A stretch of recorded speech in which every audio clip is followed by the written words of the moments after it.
You know, I was reading this article today, she said, twirling her fork through a tangle of linguine. And it turns out that open marriages are actually making a comeback. Like, in real marriages. With kids. Mortgages. All of it. I didn't respond. I just watched her mouth move as the words rolled out. Casual, as if she were talking about changing shampoos or adding oat milk to her coffee order. She lifted her wine glass and took a slow sip, her eyes scanning me above the rim like she was studying a painting, meant to be admired, not understood. Some couples actually claim it saved their marriage. That's when I finally spoke. Saved it from what exactly? Dana shrugged. Boredom? Monotony? The slow crawl toward resenting the same face every morning. The thing is, I could have laughed. Hell, maybe I should have. I think that's what she expected. Some awkward chuckle, a dismissive shake of the head, maybe a sarcastic, sure, let's draft the rules now. But instead, I sat still, my hand tightening around my whiskey glass like it could anchor me to the floor. I'd been married to Dana for 17 years. 17 years of shared calendars, kids' recitals, Christmas parties, and late-night grocery runs. And suddenly, she wanted. What? Permission to sleep with other men? She didn't say it right away. Of course not. She danced around it like it was a clever social experiment, something she read in a column written by people who lived in Manhattan penthouses and drank cocktails with herbs in them. Modern couples are exploring new boundaries, she said, voice light. I mean, you see how miserable some of our friends are. All the secrecy, the midlife affairs. Wouldn't it be better if we just told the truth?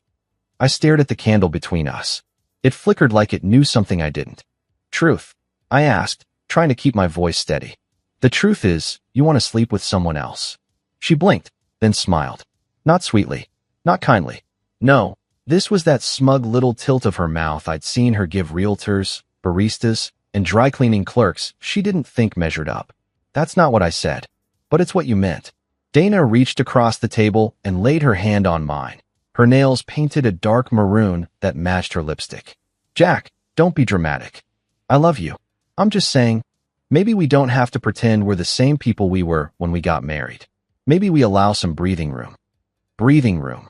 I repeated, cold rising in my chest. And what does that look like? She leaned back, cradling her wine glass again. Just honesty. If I met someone and felt a spark, I could explore that. And you could too. No lies. No sneaking around. Total transparency. I took a long drink and let the silence stretch. She hated silence. She always filled it with noise, opinions, or plans. This time, though, she waited. And then she laughed. A breathy, tipsy sort of laugh that curled around me like smoke. God, you should see your face, she said, reaching for her napkin and dabbing at invisible wine on her lips. Relax. It's not like I'm saying we have to do anything. It's just a conversation. I still didn't say a word. Dana tilted her head, the smile curling deeper. Hell, you can even try my sister if you want. She's always had a thing for you. I stared at her then, not just at the makeup, the expertly curled blonde hair, the necklace I bought her 3 anniversaries ago, but through her. She thought she was joking. Or maybe she didn't. Maybe this was the test. Poke the bear and see if it growls or just rolls over. She's married, I said quietly. Dana shrugged. Unhappily, from what I hear. Besides, it's just a joke. But it didn't feel like one. Because in that moment, with her laughter still hanging in the air and the smell of garlic and overpriced wine between us, something broke inside me. I wasn't some Puritan. I knew people changed. I knew marriages evolved. But this was an evolution. This was detonation. Our kids were at home. Ellie probably falling asleep with her science book open. Max glued to his PS5, half a bag of chips in his lap. And here was their mother, tossing out the idea of casual sex with strangers, of me fucking her sister, like it was a game. Dana reached for her phone when it buzzed, her eyes lighting up. She didn't even bother hiding the smile. I watched her thumbs move over the screen, fast and practiced. Is this why you've been distant? I asked. Why you've been spending more time out? She set the phone down slowly. Jack, come on. Don't turn this into some kind of interrogation. I've just been thinking. Exploring. I haven't done anything wrong. Yet. She didn't say it, but it lingered there between us. I pushed my chair back, the legs screeching against the hardwood. I'm going to bed. She blinked, startled. Now? Dinner's not even. Yeah, I said. I'm full. I left her at the table, the candle between us still flickering. She laughed again, faint and nervous. Don't tell me you're actually upset. Jack, come on. I was kidding about my sister. But I wasn't smiling. Because in my chest, beneath the rage and the hurt, something else began to simmer. Not revenge. Not yet. But something close. I barely slept that night. I lay there in the dark, staring at the ceiling, while Dana scrolled on her phone next to me. At some point, the light from her screen flicked off, and she turned on her side, sighing once, then falling into the kind of deep, peaceful sleep that only someone who doesn't give a damn can manage. Meanwhile, I was choking on the echo of her voice. You can even try my sister if you want. She'd said it with that smug little grin, the one that always came out when she wanted to push boundaries. The laugh afterward, the dismissive, airy flutter, was supposed to make it harmless. But it didn't. Not to me. Not to a man who, after 17 years of monogamy, sacrifice, and loyalty, was now expected to smile while his wife publicly fantasized about sleeping around. The next morning, Dana kissed me on the cheek, acting like nothing had happened. Her lips barely grazed my skin. She smelled like citrus shampoo and indifference. I'll be out late tonight, she said, grabbing her handbag from the chair. Don't wait up. My voice caught in my throat. Out where? She paused. Just a second too long. Drinks with some girls from work, she said, then smiled. But if I meet someone exciting, I'll let you know. Another joke, right? She laughed, winked, and walked out the door. That was the moment I realized something inside me had shifted. My anger wasn't sharp anymore. It had cooled into something slower, thicker, like oil bubbling beneath the surface. The next day, her sister showed up. Emily.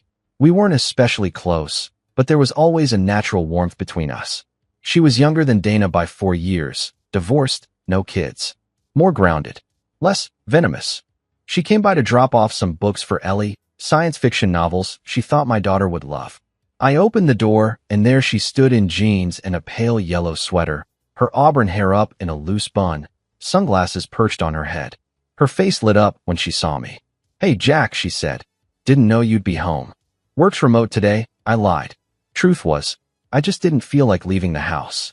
She smiled. Good timing. Ellie wanted me to bring these by. She stepped inside and started unpacking a canvas tote. As she spoke, I watched her lips move. Watched the way she tucked her hair behind her ear. It was strange, surreal even, because for the first time in all the years I'd known Emily, I actually saw her. Not as Dana's sister. Not as family. But as a woman. A woman who looked at me when she talked. A woman who smiled without a smirk attached. A woman who hadn't, just days earlier, floated the idea of fucking strangers as a marital solution. You okay? She asked, glancing up. I blinked. Yeah, just tired. She studied me for a second, then tilted her head. Is it Dana? I hesitated. Her brow furrowed. You don't have to say anything. I know things have been off. She hasn't exactly been subtle about it. That surprised me. You noticed? Emily gave a dry laugh. Everyone has. Last Christmas dinner, she couldn't go 10 minutes without checking her phone. I think she forgot she was sitting next to her husband. I exhaled. Thanks. She touched my arm gently. You don't deserve that, Jack. The room suddenly felt warmer. Her hand lingered longer than necessary before she pulled away and stacked the books neatly on the coffee table. Ellie's gonna love these. I nodded, trying not to look too long at the gentle curve of her waist as she turned. There was a pause. Then she said, Anyway, I should go. I walked her to the door. She turned to say goodbye, and I caught her eyes just as she glanced at me again, searching, curious. It lasted only a second, but it was enough. Something passed between us. Something dangerous. Something new. That night, I waited for Dana to come home. It was almost midnight when I heard the garage door. She walked in humming, a little off-key, her heels clacking on the hardwood floor. Long night? I asked. She jumped. Didn't think you'd be up. Didn't think you were coming home. She gave me a look. Are we still doing this passive-aggressive thing? I didn't respond. She crossed her arms. You're mad. I get it. But you can't say I blindsided you. We've been drifting for a while. You blindsided me by laughing in my face, I said quietly. By turning our marriage into a goddamn joke. Dana's expression flattened. Oh, come on, Jack. It was a comment. A joke. I didn't mean for you to take it so seriously. You mentioned your sister, Dana. Yeah, as a joke. Jesus. I leaned forward. What if I took you up on it? That stopped her. What? What if I fucked Emily? I said, eyes locked on hers. Would it still be funny? Her mouth opened, but no sound came out. For a moment, the mask cracked. Just a sliver. Just enough. You wouldn't, she said finally. Her voice low. Threatening. Why not? You told me I could. I was joking. Were you? I asked. Because you seemed dead serious about exploring your options. Dana didn't answer. She just stared at me, jaw clenched. And in that silence, something crystallized inside me. She thought I wouldn't do it. That was the real joke to her. I was predictable. Safe. Boring. The steady guy who showed up, paid the bills, kissed her goodnight, and ignored the red flags. She never saw me as dangerous. Not even now. But maybe she should. I laid in bed that night staring at the ceiling again. But this time, I wasn't seething. I was considering. Because somewhere between her wine-fueled laughter and her not-so-subtle excuses, Dana had given me permission. Whether she meant to or not, she had opened a door and dared me to walk through it. And now I was wondering what it would feel like to step through. Not for revenge. Not yet. But maybe just to see what was on the other side. I didn't plan for it to happen. Not consciously. But when Dana left town that weekend, for what she claimed was a wellness retreat, with coworkers, something inside me clicked. She barely kissed me goodbye. Didn't even ask about the kids' schedules or how Max was getting to practice. Just tossed a designer duffel over her shoulder, flashed a distracted smile, and said, "Don't wait up for me Sunday night, either." The door shut behind her, and the silence that followed wasn't peaceful. It was hollow and familiar. That night, I stood in the kitchen nursing a bourbon, staring at the empty dining table where we'd once had Friday night dinners as a family. The one Dana used to decorate with candles and laughter before it all dried up into takeout containers and glowing screens. I couldn't stop hearing her voice. You can even try my sister if you want. The thought still buzzed under my skin like a trapped bee. I wasn't naive. Dana had probably already started trying someone.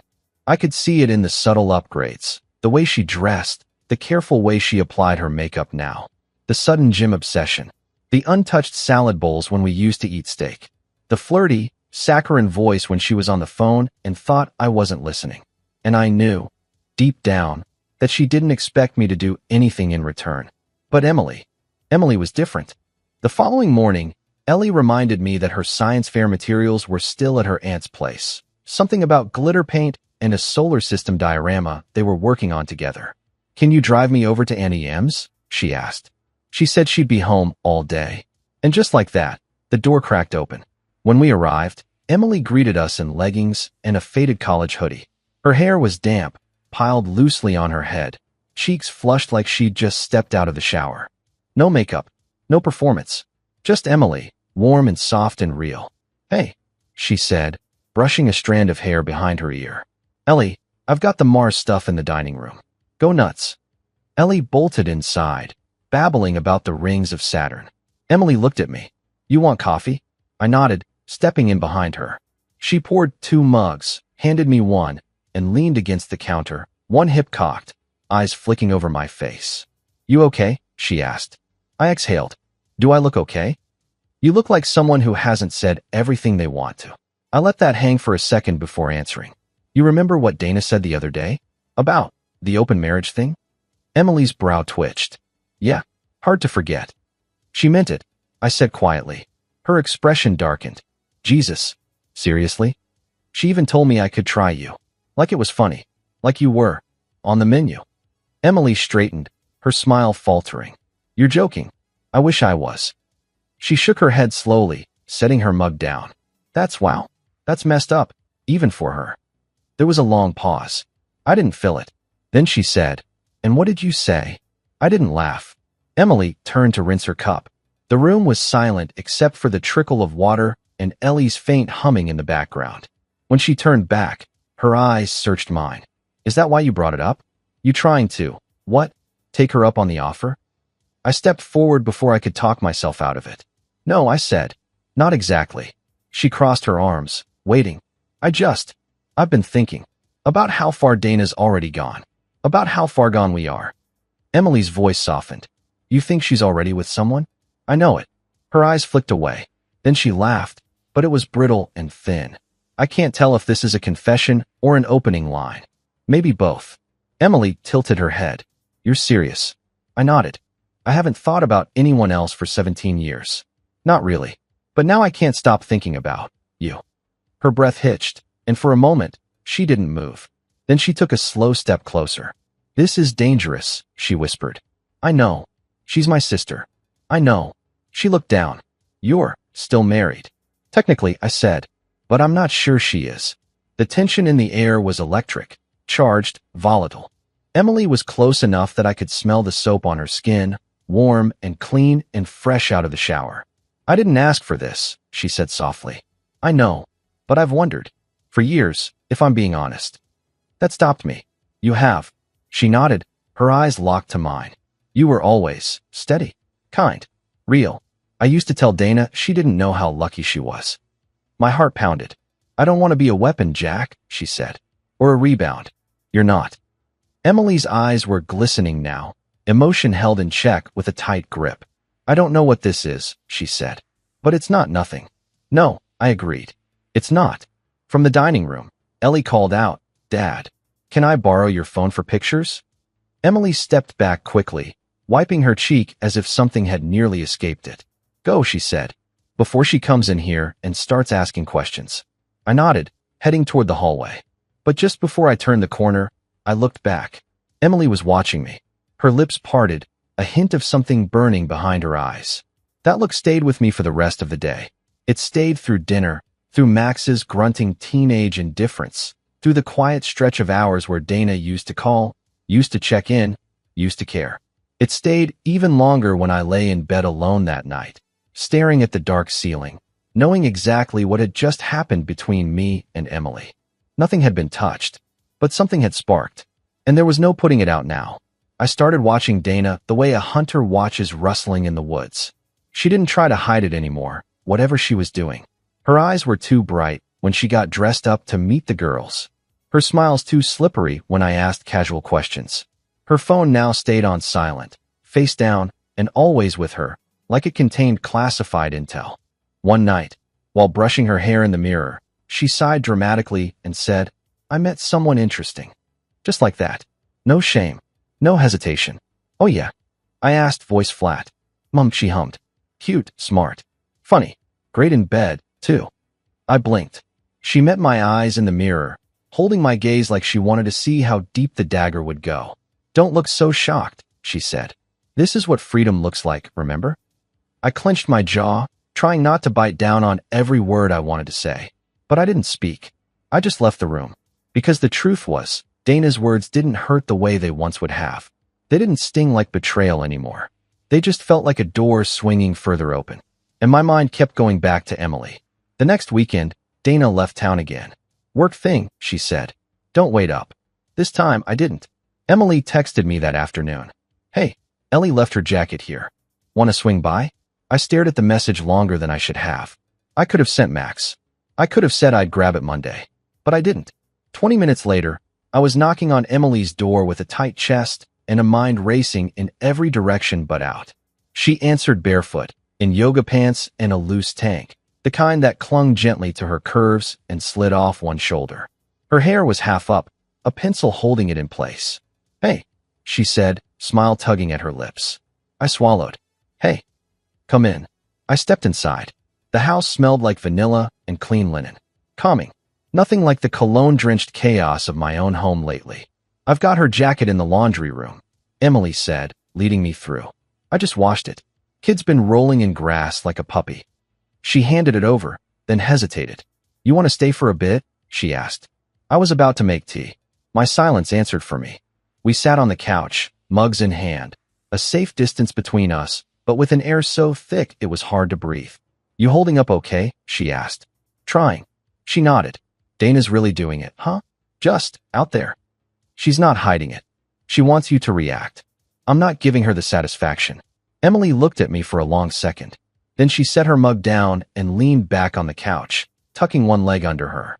I can't believe she said that about me, she said. Like I was just a suggestion. She was testing me. And what did you do? I failed, probably. She smiled faintly. You didn't fail.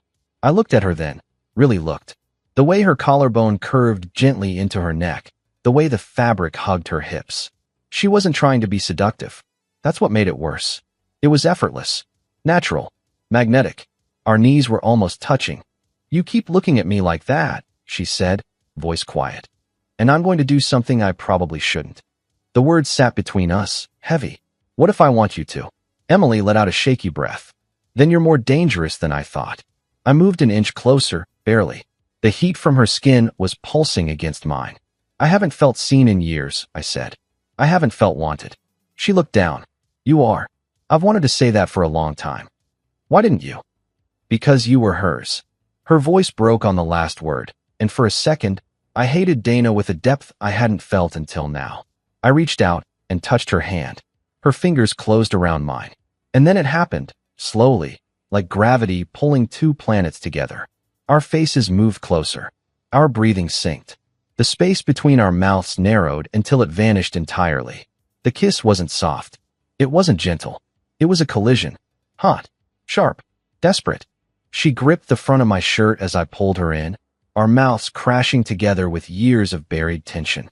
Her body molded into mine, legs tangled, hands roving. Her breath hitched as I grazed her neck with my lips, her fingers knotting in my hair.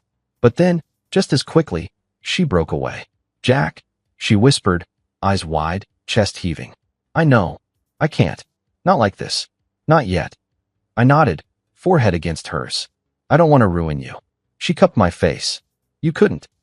We sat like that for a while, tangled but still, the taste of the kiss still buzzing on our lips.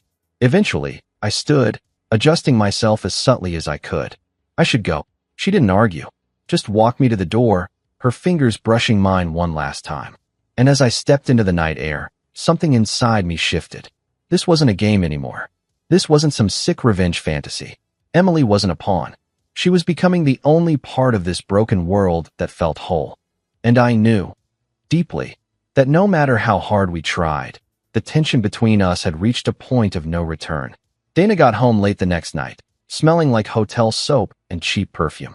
She didn't even look at me when she walked past, pulling her suitcase behind her. I didn't ask questions, because I didn't care where she'd been. My mind wasn't on her anymore. It was on the woman whose lips I could still taste. The woman who didn't belong to me. Not yet. Family gatherings always brought a certain chaos with them. Voices talking over one another, half-empty wine glasses littering countertops, Ellie running around with frosting on her nose, Max glued to his phone in some corner with Wi-Fi. Dana, naturally, arrived late.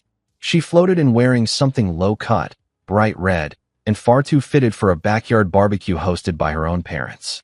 She made sure everyone saw her, then ignored me completely. But Emily? Emily saw me. She always did.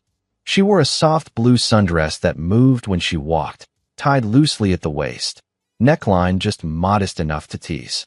She didn't put on a show. She didn't need to. Her warmth was effortless, laughing with the kids, helping her mom with the potato salad, brushing hair from her eyes as the wind kicked up. The tension between us was unbearable. I could feel her from across the yard, like gravity, like static electricity, pulling tight across the space between us. Every time our eyes met, it was like something caught in both our throats. "Need a refill?" she asked, holding up the half-empty bottle of beer I was nursing. "Sure." We walked toward the cooler together, careful not to brush arms. But God, I wanted to. The air between us was taut, full of all the words we hadn't said and the kiss we hadn't forgotten. As we knelt by the cooler, she leaned in, her voice low. "I can't keep pretending that didn't happen." I looked at her. "Neither can I." Her eyes flicked to the house, then back to mine. "Come inside for a second. I need to show you something." It was thin, a flimsy excuse, but I followed. Inside, the noise of the family dimmed. The hum of the refrigerator, the click of the old ceiling fan, the faint echo of laughter outside. It all faded as we stepped into the cool, quiet kitchen. She turned and looked at me like she was done holding anything back. "I meant what I said," she whispered. "So did I?" Her hand hovered at her side, unsure. Mine found it. The moment we touched, something broke. She surged forward, and I caught her, our mouths crashing again like waves slamming against rock. This wasn't curiosity anymore. This wasn't fantasy. This was heat. Need. Weeks of tension snapping all at once. Her fingers slid up the back of my neck, tugging me deeper, hungrier. My hands gripped her waist, pulling her into me until there wasn't an inch of space left. She moaned softly against my lips, her breath hot, her body trembling. "I've wanted this," she gasped. "More than I ever should have." "I don't care," I whispered. "I don't care anymore." We stumbled backward into the guest room, her parents' old study, and used now except for holidays. The blinds were drawn, the door only half closed. But none of it mattered. Her hands were under my shirt. Mine were in her hair, her dress, her skin. We moved like we'd been waiting for this since the beginning of time. Our mouths never left each other. The smell of her, the warmth of her, sent something primal firing through me. We collapsed onto the small couch against the wall. My lips found her collarbone, her shoulder, the curve of her neck. She arched into me, soft sounds escaping her lips, fingers clawing gently through my hair. "I'm sorry," she whispered against my ear. "God, Jack, I'm so sorry." "For what?" "For not doing this sooner." I looked at her, eyes locked, and we both knew. There was no turning back now. No more boundaries. No more pretending. When her hands slipped beneath my waistband and her mouth found mine again, slower this time, deeper, I forgot about Dana entirely. I forgot about every version of myself that came before this. For the first time in years, I felt awake. We stopped just short of the line. Clothes still mostly on, buttons undone, legs tangled, hearts pounding. It wasn't about sex, not fully. It was something deeper, more dangerous. We pulled apart, breathless. "I shouldn't have started it," she said softly, lips swollen, hair tousled. "I'm glad you did," I whispered. Her head rested on my shoulder as we sat in the dim light. "I'm scared of what comes next," she admitted. Us, it's not going to be easy." I reached for her hand again. "What's easy hasn't exactly worked." She laughed quietly, sad and sweet. "She's going to hate me." "She already does," I said, more bitterly than I meant to. "She doesn't even see you anymore. You're just another person she uses to prop up her image." Emily sighed. "What about the kids?" That was the part that knotted in my chest. I hadn't let myself go there yet. I didn't want to think about explaining this to Max, to Ellie, but I also couldn't lie to myself anymore. "They deserve parents who are honest," I said. "And Dana and I stopped being that a long time ago." Emily nodded but said nothing. We sat there, holding each other, not in the way lovers do, but in the way survivors do. Two people who had found something real in the middle of a wreckage. Eventually, we slipped back outside. The sun had started to set. The air had cooled. Dana was across the yard talking to someone's husband, touching his arm just a little too long. She didn't even look up when I walked past her. But Emily? Emily brushed my hand with hers as she passed by, subtle and soft, and the electric pulse it sent through me lasted the rest of the night. Later, in bed beside my wife, I lay still, eyes open. She was on her side, back to me, typing something into her phone. I didn't care who it was. It could have been anyone. And yet, for the first time in months, I didn't feel hollow. Because I wasn't thinking about her. I was thinking about the way Emily tasted. The way her breath caught when I touched her hip. The way she said my name like it meant something. I rolled over, facing the wall. There was no guilt anymore. Only anticipation. And underneath it all, one dangerous truth that I couldn't ignore any longer. I wasn't just crossing a line. I was falling. I didn't sleep that night. I just lay there, awake beside Dana, listening to the slow, even rhythm of her breath.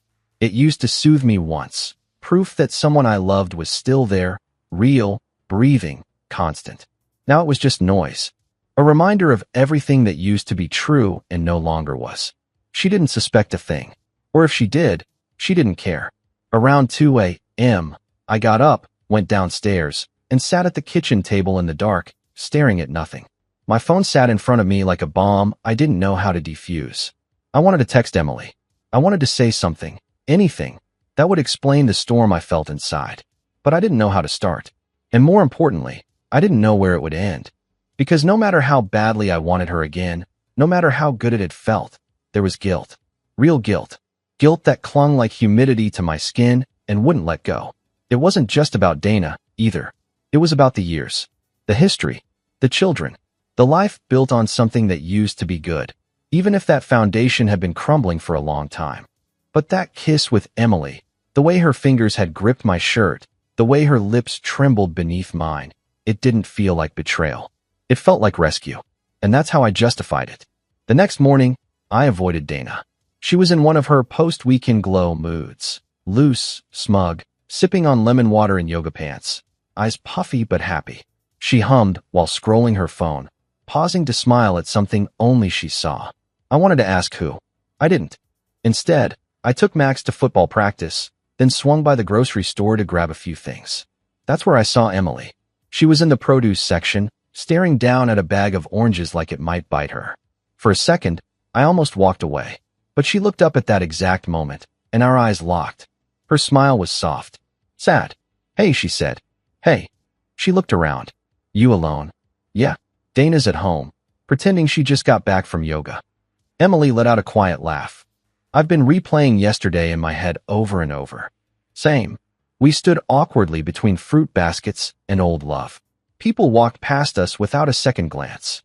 I didn't mean for that to happen, she said. I know. I don't regret it, she added. Me neither. Emily shifted her weight, arms folded across her chest like she was trying to hold herself together. This isn't who I thought I was. I didn't think I had this in me, either. She nodded slowly. But she gave us permission, didn't she? There it was. The thing I hadn't dared say out loud. She opened the door, I said. You didn't walk through it alone. Emily's eyes met mine again, brighter this time. Still cautious, but not ashamed. We can't keep pretending, she said. Pretending what? That this is just some reaction. Some heat-of-the-moment mistake. I stepped a little closer. Close enough to smell the lavender from her shampoo. I don't think it was ever a mistake. She looked down. So what now? I don't know, I admitted. But I know I don't want to stop. Emily hesitated. I feel like I'm betraying myself more than anyone. I understood that. It wasn't just about Dana. It was about the kind of people we always thought we were. The ones who didn't do this. The ones who honored boundaries, even when no one was watching. But the truth was, I hadn't felt more like myself in years than I did with her. And maybe that was the real betrayal. Realizing I'd spent years pretending everything was fine when it wasn't. We could have stopped, I said quietly. But we didn't. Emily looked up at me, eyes shining. Do you want to? My answer came too quickly. No. We stood like that, inches apart, surrounded by strangers who had no idea that the ground beneath us had shifted. Then her phone buzzed. She glanced down and sighed. Mom needs help with something. She always picks the worst timing. I'll walk you out. We didn't touch. We didn't kiss. But when we said goodbye, the way she looked at me made my stomach turn in the best possible way. Like something big and dangerous and impossible was already in motion. That night, Dana was late again. She didn't text. Didn't call. She waltzed in at 10:37 p.m., makeup slightly smudged, hair messier than when she left. She dropped her purse on the counter and gave me a half smile. Sorry, lost track of time. With the girls? I asked deadpan.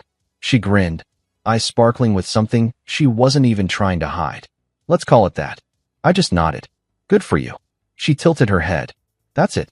You wanted freedom, I said. You've got it.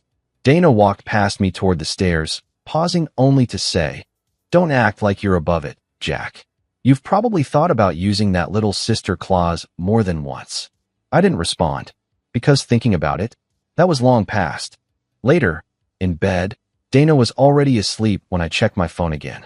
A message from Emily waited. I know it's wrong, but I haven't stopped thinking about your hands on me. I miss the way you looked at me, like I was the only one in the room. I stared at the screen for a long time. Then I typed, You are the only one. Tell me when and where. She responded almost instantly. Thursday. My place. Come late. I'll leave the door unlocked. I put the phone down and turned off the light. And as the room faded into darkness, so did the last flicker of hesitation. Guilt was gone. All that remained was want. And the knowledge that by the end of this week, I would be in her arms again. Not as a reaction, not as revenge, but because I chose her. I told myself I wouldn't go, that I'd stay home, sit in the dark with my whiskey, and let the temptation pass like a storm cloud, that I'd wait for the guilt to catch up and turn me around. But by 10:40 p.m., I was already in the car. The roads were quiet, the kind of silence that dares you to think. Every red light felt longer than usual. Every empty sidewalk whispered questions I didn't want to answer. What kind of man are you? I didn't know anymore. But I knew what kind of man I wasn't. I wasn't the one Dana came home to anymore. Not really. Not the man she touched. Not the man she craved. I was just her placeholder. A name on a mortgage. A ghost in our shared house. Emily's door was unlocked, just like she said. The moment I stepped inside, I knew this wouldn't be like last time. She met me in the hallway, barefoot, wearing a silky robe that clung to her like it had memorized her shape. Her hair was loose, falling around her shoulders in soft waves, and her eyes, God, her eyes, were dark with the kind of heat that scorched hesitation. We didn't speak. She took my hand, led me upstairs. Every step felt like the edge of a cliff. And when she pushed open her bedroom door and turned to face me, I saw the final crack in the dam. I don't want to think tonight, she whispered. I didn't answer with words. I kissed her, harder than before, longer. No pause, no restraint. Her hands were under my shirt, pulling it over my head. Mine were at her waist, finding the sash of her robe and tugging it loose. The silk whispered against her skin as it slid away, revealing nothing underneath. I stepped back and just looked at her. She didn't shy away. She didn't hide. She stood there, bare, breathing, beautiful. And for a moment, all the noise of the world fell silent. She came to me again, slower this time, her hands at my belt, her lips grazing my throat. We moved together to the bed, mouths never parting, hands exploring with a hunger we no longer tried to suppress. When we finally joined, skin to skin, breath to breath, it wasn't just lust. It was release. Years of silence, of longing, of being unseen. She made sounds I'd never heard before, desperate, breathy, raw. Her nails left trails across my back. Her legs wrapped around me like she didn't want to let go. And when she whispered my name, not in pleasure but in reverence, I knew it. This wasn't just sex. It was home. We lay tangled in the aftermath, her head on my chest, the sheets twisted beneath us. For a while, neither of us spoke. Our breathing slowed together. The weight of what we'd done sank in, but neither of us reached for guilt. Does it feel wrong to you? She asked quietly. I thought about it. No, I said. It feels overdue. She nodded against my chest. I've never had someone look at me the way you do. I've never had someone see me like you do. She reached up and traced my jaw with her fingers. We can't keep it hidden forever. I know. We should probably feel worse than we do. I laughed, a bitter, quiet sound. If this is wrong, why does it feel more real than anything I've had with Dana in years? Emily shifted to face me. Because it is real. And I believed her. Every word. Over the next few weeks, we found a rhythm. A secret one, timed to the gaps Dana left in her schedule. Late nights when she was out with friends. Early mornings when she hit the gym before work. Texts turned into phone calls. Phone calls turned into rendezvous in her car, in my office. Once even in a hotel she booked under a fake name. It was dangerous, but we couldn't stop. Every touch felt necessary. Every kiss reminded us we were still alive, still wanted, still human.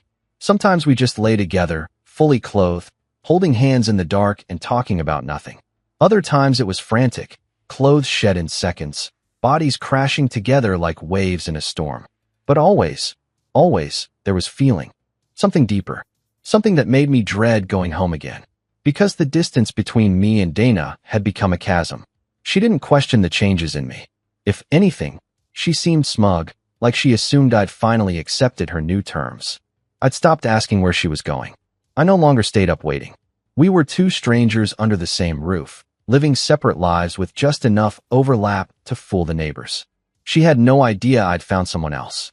No idea that it wasn't just about sex. That it never really was. Emily and I talked one night, naked under her sheets, legs entwined, wine on the nightstand. What are we doing? She asked. I rolled onto my side, brushing a strand of hair from her cheek. Something reckless. She smiled sadly. Do you think it'll end in flames? Maybe, I said, but I'd rather burn with you than keep freezing in that house. Her eyes shimmered. I don't want to be a phase. You're not. Say it again. You're not. She kissed me then, soft and slow.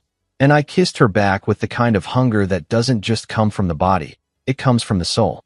The affair, by definition, was secret, but it didn't feel like one. Not like Dana's. Hers reeked of deception, lies, manipulation. What I had with Emily felt honest, even in the shadows. I didn't have to be anything other than me. And she didn't have to fight for space in a life that had stopped making room for her. For the first time in years, I wanted to wake up, to feel, to choose something for myself. And I had. Her name was Emily. And no matter what came next, I already knew. I wasn't giving her up. It was Emily's idea. We need to feel normal, she said, brushing her hair into a ponytail as sunlight flooded her kitchen. Not secret, not stolen, just normal. Normal, I repeated, skeptical. You mean like grocery shopping? No, she said with a teasing grin. I mean like funnel cakes and screaming kids and waiting in line to ride something that lasts 30 seconds. You want to go to an amusement park? I want to feel like a couple. That word, couple, landed heavier than I expected. Not mistress, not side thing, not sister of my wife. A couple. As if the world outside our stolen nights could actually hold us without caving in.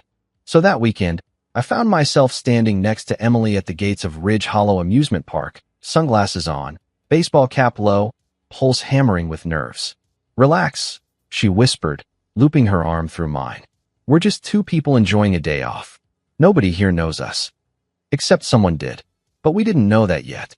The park was chaos. Children screaming, teenagers pushing past us, music blasting from nearby speakers. We ate greasy fries from a paper tray, laughed too hard on a spinning ride that left us both dizzy, and took selfies I knew we'd never post. At one point, she slipped her hand into mine as we wandered through the arcade. You haven't smiled like this in weeks, she said. You haven't let me. Her fingers tightened. Promise me this doesn't end with us just pretending it never happened. I promise. And I meant it. Later, we found a quiet path behind the Ferris wheel. One of those tucked-away corners where the crowds thinned and the noise dulled to a low hum. We sat on a bench under a canopy of trees, sharing cotton candy and letting the breeze cool our flushed skin. I could sit here forever, she said, her head resting on my shoulder. I kissed the top of her head. We might get arrested. She laughed. Worth it. Then she tilted her face up to mine, and I kissed her. It wasn't rushed. It wasn't hidden. It wasn't stolen in the shadows. It was open. Free. And that's when the world cracked.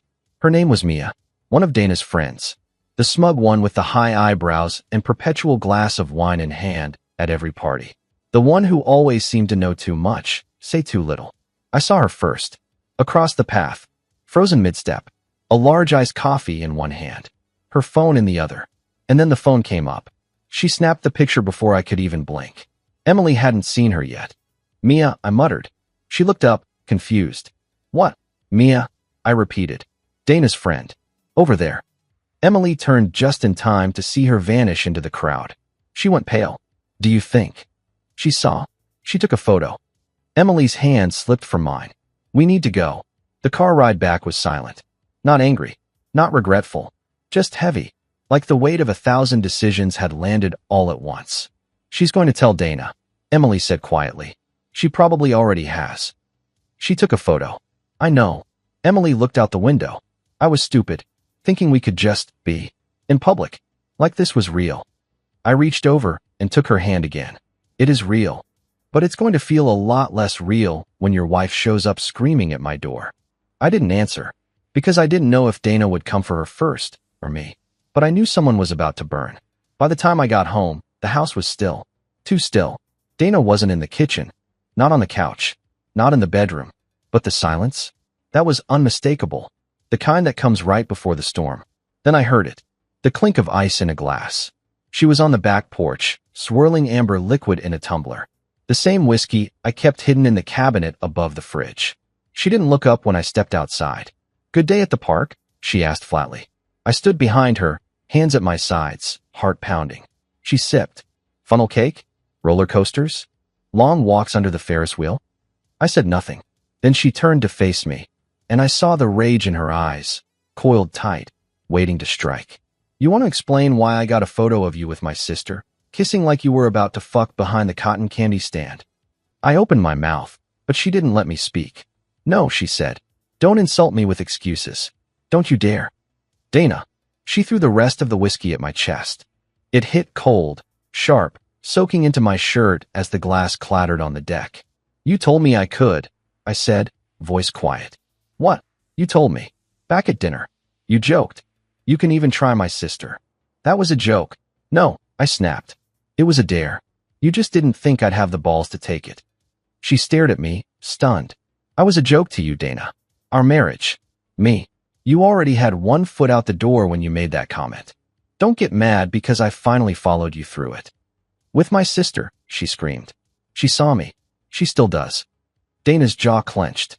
You were supposed to be the stable one. The boring one who stayed. Now I get it. You were just biding your time. Waiting for a way out. No, I said. I was waiting for you to come back to me. But you didn't. Her lip curled. You think you've won something? That this is love? You're a fool. And then, quieter, bitter, she'll ruin you too. Just give it time. She walked past me without another word. And for the first time in our entire marriage, I didn't follow. I sat outside for a long time after that. The sun was setting. The whiskey still clung to my skin. But in my chest, there was nothing but clarity. The secret was out. The damage was done. There was no more pretending. I pulled out my phone. One message from Emily. She came to my door, screamed, called me every name she could think of. I didn't say a word. I just let her rage. I couldn't fight her. Not tonight. I typed slowly. It's out now. All of it. No more hiding. Her reply came a minute later. Do you regret it? My fingers hovered over the screen. Then, not for a second, Dana didn't come home that night. For a brief moment, I considered calling her. Not out of concern, but habit. Then I stopped myself. That version of us, the one where we pretended we still cared, was dead. Instead, I sat on the couch, phone in hand, the TV on mute, waiting for something I couldn't name. At 11:12 p.m., Emily called. She's gone, she said softly. Did she say anything else? Emily let out a breath. Plenty. None of it worth repeating. Are you okay?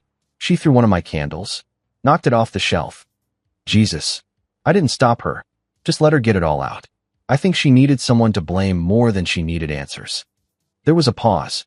Then, she asked me if I loved you. My stomach tightened. What did you say? I didn't plan to answer. But then I did. Silence on the line. My heartbeat suddenly thundered in my ears. And I asked. I said yes. I couldn't breathe. Not out of fear. Not guilt. But because that word, yes, was the most honest thing either of us had said since this all began. You said it.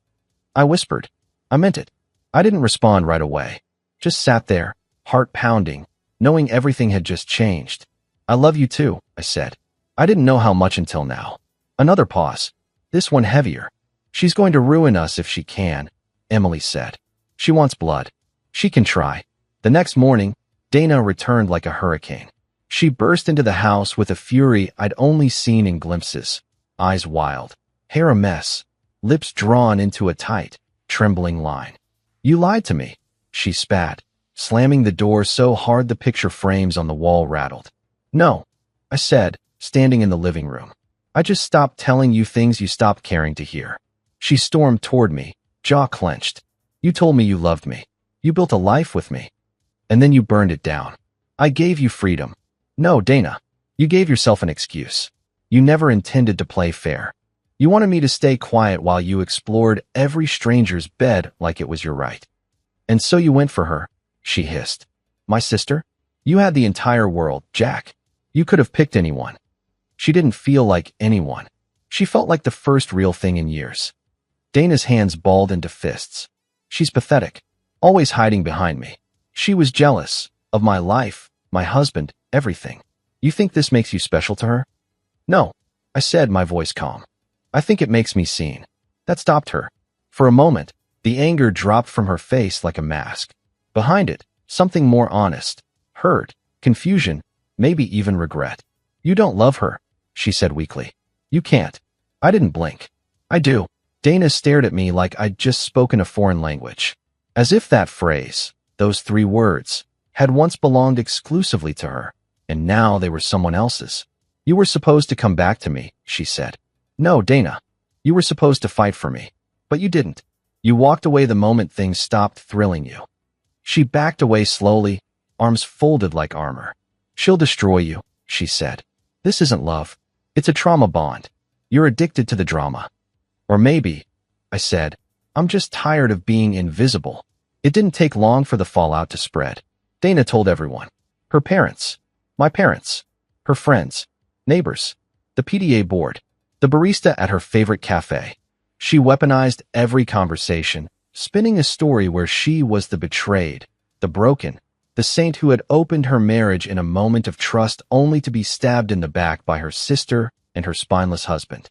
By Monday, I had 3 voicemails from her mother, one from her best friend Mia, and an awkward text from Max's soccer coach saying he'd heard some things and hoped everything was okay at home.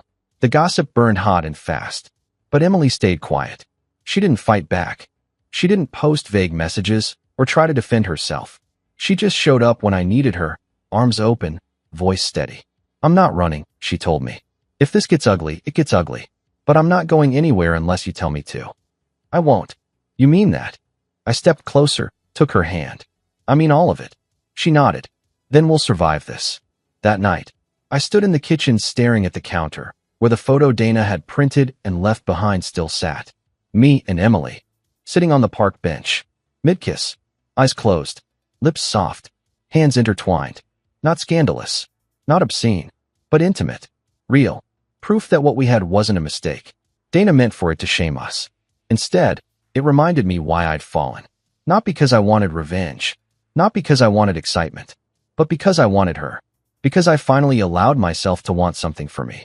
Emily, the thing about destruction is that once it starts, you don't get to control where the fire spreads. Dana had ignited the match when she showed up at Emily's house. Now, it was everywhere. My phone wouldn't stop buzzing. Half the messages were angry, some from people I barely remembered, friends of friends, distant cousins, high school acquaintances who'd heard what I did. The other half were awkward attempts to stay neutral. "We're not taking sides. We just hope everyone's okay. Let us know if you need anything." I didn't respond to any of them. Because this wasn't about sides anymore.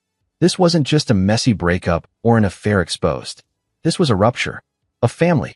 Of identity. Of everything I thought I knew about loyalty and love. Dana's parents called. Twice. Left a voicemail the second time. Her mother's voice was cold steel wrapped in velvet. "You've humiliated our family, Jack. And Emily. Well, she's dead to us. I hope you're happy with what you've done." Click. Max heard something at school. Kids talk, especially when their parents do. I picked him up from practice, and he climbed into the passenger seat silently. "Everything okay?" I asked. He stared ahead. "Did you cheat on Mom?" I swallowed hard. "It's complicated." "That's not a no." "No," I said. "It's not." He looked out the window, jaw clenched like mine. "Was it with Aunt Emily?" I said nothing. His breath hitched. "Jesus, Dad. I never meant to hurt you or your sister. You didn't just hurt us. You burned everything down." I gripped the steering wheel, guilt twisting in my chest. "I still love you," I said. He didn't respond. When we got home, he went straight upstairs, door closing with a soft finality that cut more than any slammed one ever could. Emily called that night, her voice small. "My mom told me to stay away from the family gathering next month." "She's serious?" She said Dana's already told everyone. Said if I show up, they'll make it uncomfortable. "You don't deserve that." "I know," she said, "but they don't see it that way.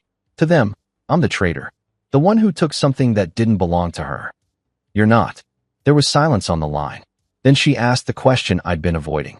"Do you think it was worth it?" I closed my eyes, her voice playing like a melody I couldn't silence even if I wanted to. "I think," I said, "that if I had to choose between peace with Dana or truth with you, I'd still choose you." Emily let out a long breath. Then we moved forward. Together. Dana didn't move out right away. She lingered in the house like a ghost, pacing rooms she no longer wanted to live in, opening drawers she hadn't touched in months. She barely looked at me, but she looked at everything else. Photos, keepsakes, reminders of what we used to be. Then one morning, I came down to the kitchen and found her packing. Just like that. No warning. 2 suitcases. A duffel bag. Her coat tossed over a chair. "Where are you going?" I asked. She didn't look up. "Somewhere that doesn't smell like her." I didn't argue.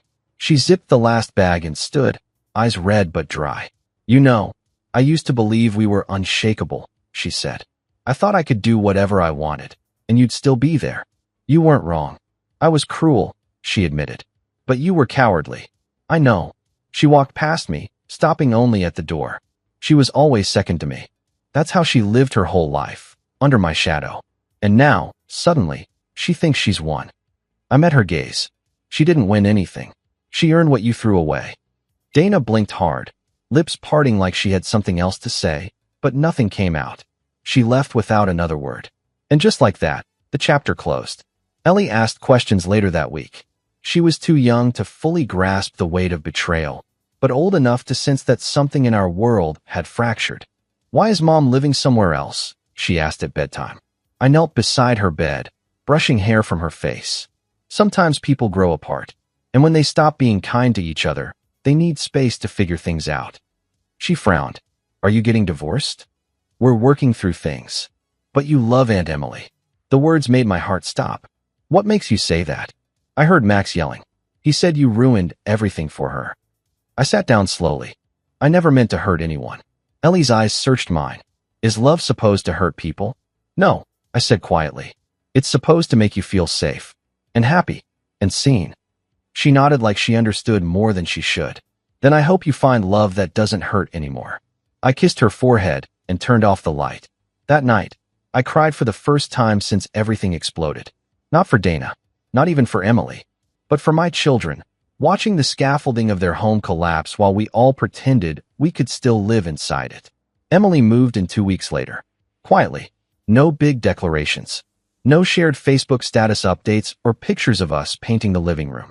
We didn't try to replace what was broken. We just built around it. One small kindness at a time. The mornings were gentle. Coffee. Shared silence. Her hand on my chest as I woke up. The kids adjusted slowly, resentment giving way to awkward acceptance.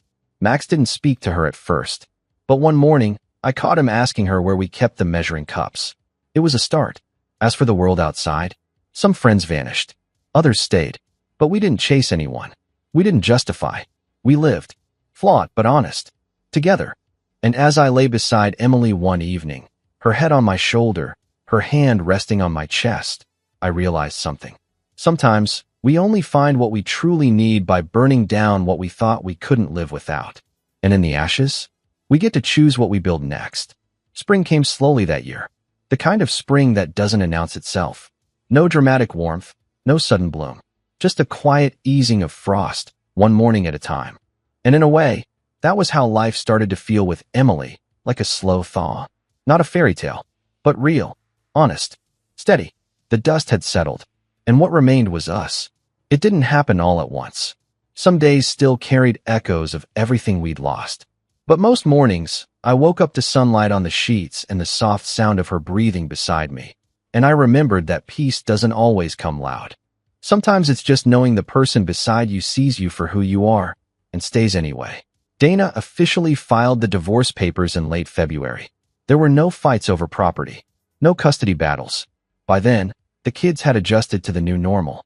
We sat them down together, Emily and I, and explained what life would look like going forward. Ellie asked if she could still call Emily Aunt. Emily smiled. "You can call me anything you want, sweetheart." Max was slower, quieter, still kept his distance. But one afternoon in March, I found him outside, helping Emily repot a plant on the porch. He didn't say much, but he didn't walk away either. And when I offered him a drink, he said, "I'm good, Dad. Thanks." 3 words, but they felt like forgiveness.